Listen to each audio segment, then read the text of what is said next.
Ma'am,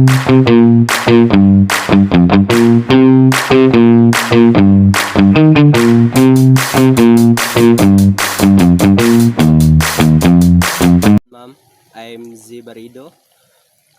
I am currently taking Bachelor of Science in Agriculture first year. I am 18 years old. I am from Gubaan, Aurora, Zamboanga del Sur. Mm, I feel to live with your family. Why are not living with them? Explain why and who you are living with. For me, I feel happy and blessed to have a family to support me in everything I do, especially when my goals are for a good purpose.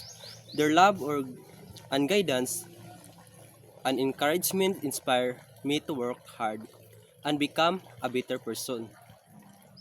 I present and live with my grandmother and grandfather who take care of me and continue to support my studies and dream. Are my likes and dislike.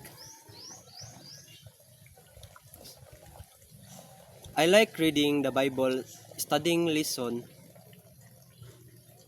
learning new things, helping other people, and spending time with my family. I also enjoy activities related to agriculture and nature.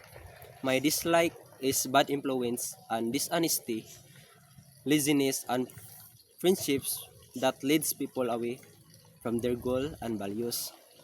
By the end of this year, I want to achieve higher grades successfully, finish all my subjects, gain more knowledge and skill in agriculture, and become a more responsible and disciplined. Complete program activities without any problems and continue building to bright future. What are you willing to give up achieve of this goal? For me, to achievement this goal, I give up some my free time or entertainment and personal comfort. I'm also willing to avoid distraction and negative influence, become a successful in the future.